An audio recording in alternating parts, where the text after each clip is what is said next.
Hey class, and welcome to week 2 of Respiratory Care 441, Teaching Techniques for Healthcare Professionals. In this week's video lecture, we're going to review what we talked about in week 1. Then we'll take a look at week 2 and review the learning tasks and lesson assignment. And we'll close it all out by talking about the discussion board. Let's jump right in.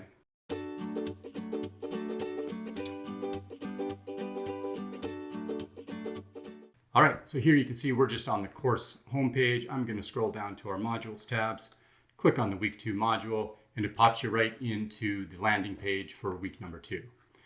Now looking back at week 1, remember we chose the topic and narrowed it down for the lesson that we're going to be teaching and building throughout this session. We also took a look at the institutional outcomes that we're going to be using this week as we start to look at aligning our course objectives with institutional outcomes, as well as the assignments that you're going to be creating for your students. Now remember, your project can be for a clinical group. It could be clinical students, such as first-year RT students.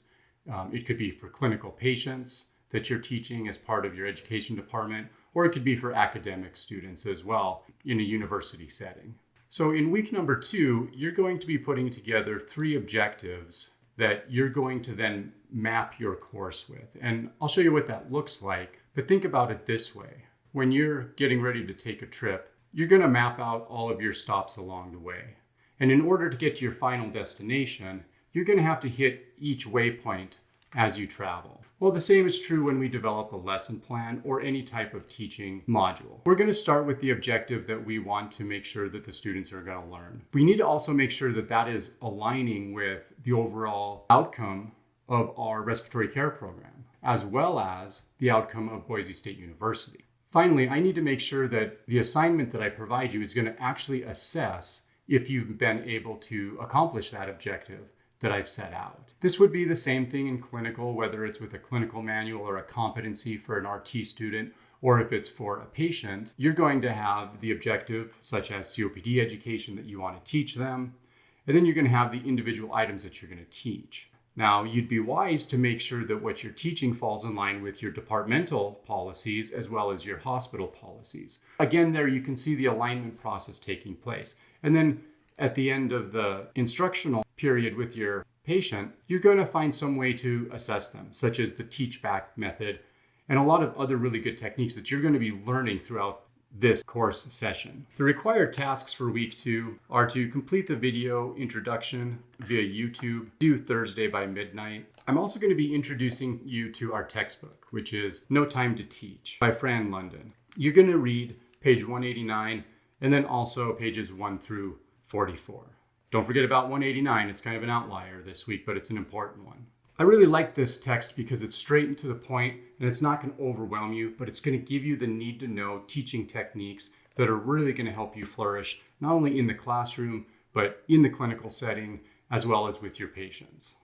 So I really hope you enjoy this book as much as I have. Of course, you're watching the week 2 video overview lecture. This next page in our week 2 module gives us the resources besides the text that you're going to read for today. So you can see here that there is a PDF download of the course alignment paper for you to read. This is a very short read. It's only a page long, but it concisely introduces you to the role of assessment of your students, your course objectives, program outcomes, and alignments with those items like I previously discussed. Finally, it talks a little bit about evaluation and modification, which is going to be the focus of week 7 in this course. And I'll touch on it briefly when I walk you through our assignment for this week. Also refer back to the week 1 module for Bloom's taxonomy and some of those learning styles that we talked about last week. That's going to be helpful for you as you start to build out your objectives and in this week's course assignment. And finally, of course, listed here once again is the reading assignment through our text. Let's move on.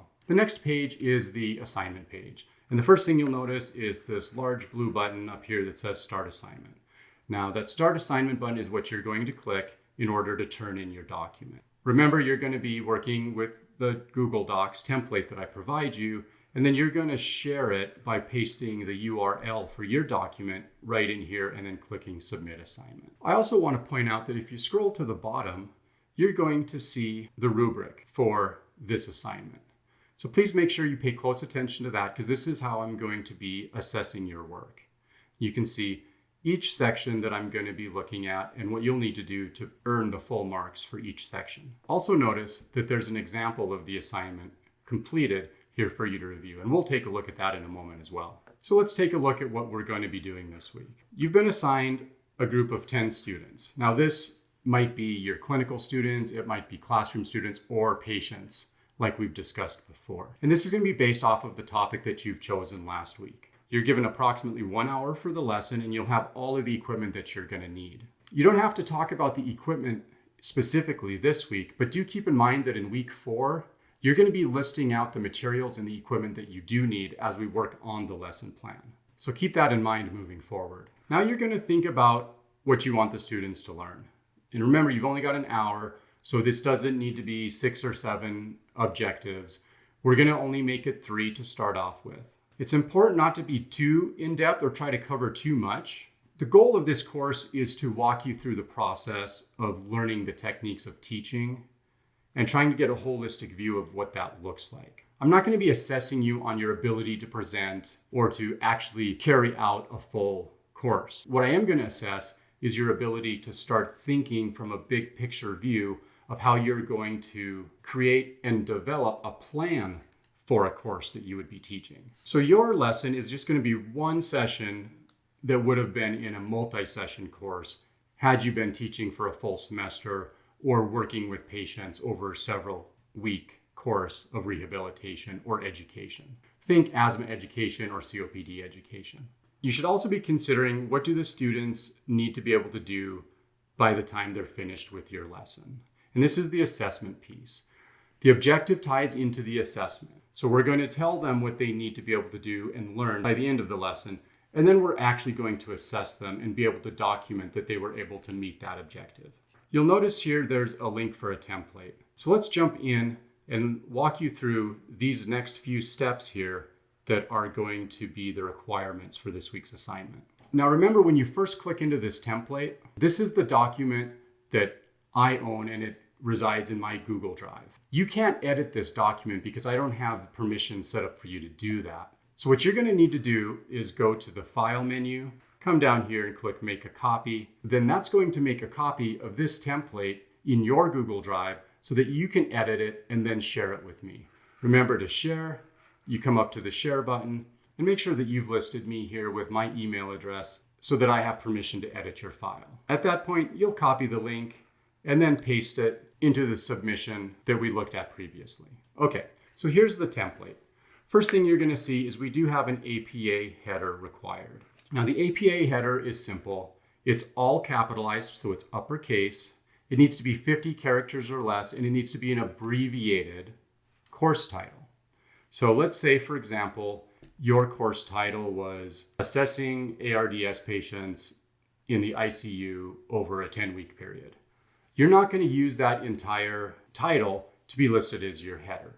What you would put then in all uppercase would be ARDS ICU patients. Make sure you fill out your information. So the full title that we listed, the student name, your name, and then the course name and number, the date, and then the professor's name or my name. Scrolling down further, you see that the abbreviated title continues on each page. Now let's look at the form itself. First thing you'll notice is you need to put your course topic right here, and then you'll need to highlight whether you're teaching students or patients and whether this is in the classroom or the clinical setting. There's some extra information here that you're going to want to read through that's going to explain a little bit more about this assignment and what you're going to be doing as part of this lesson creation. The first thing you're going to list is your 3 course objectives. And so you can see this column here is for course objectives, and I've listed in an example here to identify the signs of an asthma exacerbation. Now you're going to have to come down here and include 3 more. So you can simply overwrite the information that's in row 1, or you can add on an extra row by right-clicking and then hit Insert Row above or below, and then that's going to add an extra row, and as you continue to type through it, it's going to add that extra row so that you can have your 3rd objective in case you want to keep the example, and that's fine. But we're going to be working off the example today. So my course objective is to identify the signs of an asthma exacerbation. Now, one of the first things I need to do is see how does that align with my institutional outcome. Now remember, we looked at the institutional outcomes last week, but if we scroll down a little bit, we can see I've listed these here for your reference once again. So you're going to have to decide, does that objective fall into critical thinking, communication, or professionalism? And each one gives a definition and then some examples of what that's going to look like, so you can properly identify where your objective lines up with the institutional outcome. The next thing you're going to look at is what type of learning am I actually having my students do? And I give you the options of introduction, reinforcement, or emphasizing. Now, also scrolling down, you'll see that I've listed a little bit of information about each of those learning types. I've also given you some examples of what the objective verbs would be for each of those learning types. So pay close attention to this. If I'm using one of these verbs for an introductory learning type, I need to make sure that that aligns. I should not be using a emphasizing verb for an introductory objective. So make note of that and be sure that you're going to be using the right type of verb for the right type of objective. Now, this is by no means an exhaustive list. Feel free to do some external research to see what other types of verbs would be suitable for these types of learning styles. Okay, the next column here is the assessment tool that you're going to be providing in order to verify that the objective was met. And here you can see that I've listed that for my objective to identify the signs of an asthma exacerbation, that's critical thinking for our institutional outcome. It's an introductory type of learning, and I'm going to assess them by having the students list their most common sign of an exacerbation. Now, this is important.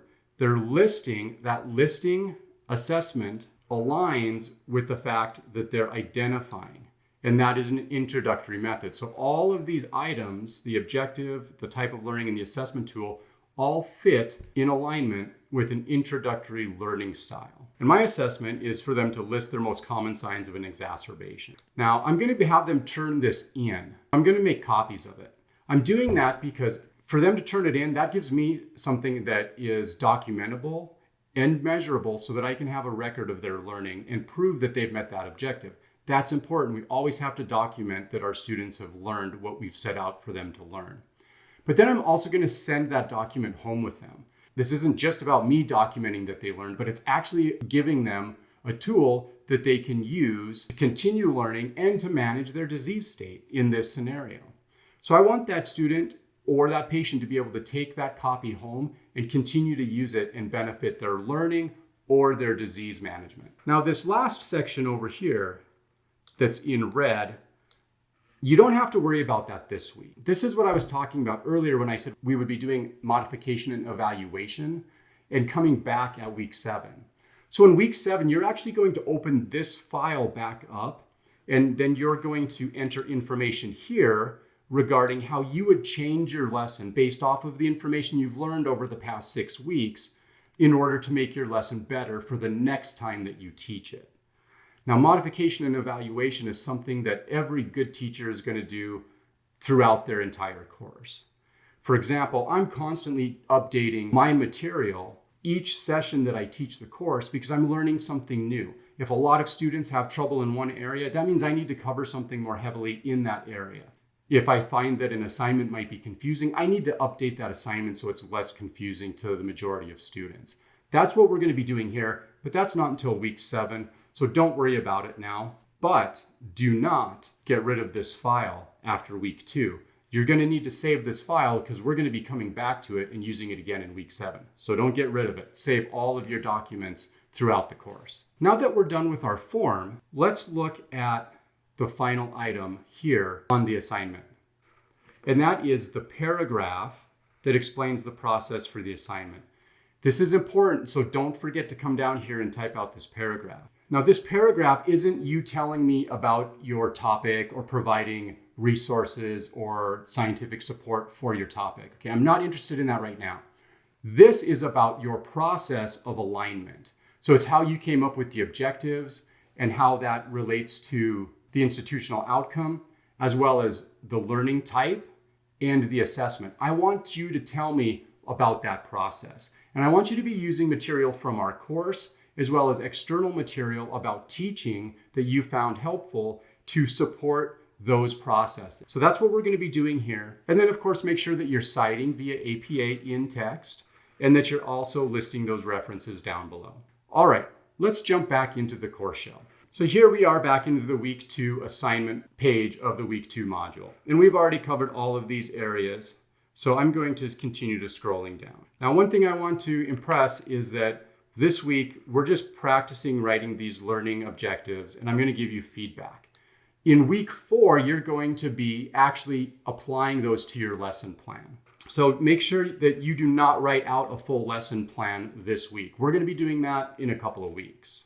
Also understand that after you write your objectives, I'm going to be giving you feedback, and you're going to have the opportunity to modify those and improve them if need be, or change them altogether if that's what you choose. Now, I also mentioned that there is an example for this week's assignment, and you can see that by clicking this link. Here we can see the assignment. We've got the updated header that's been listed here by our student, and you can see that it's abbreviated and all uppercase.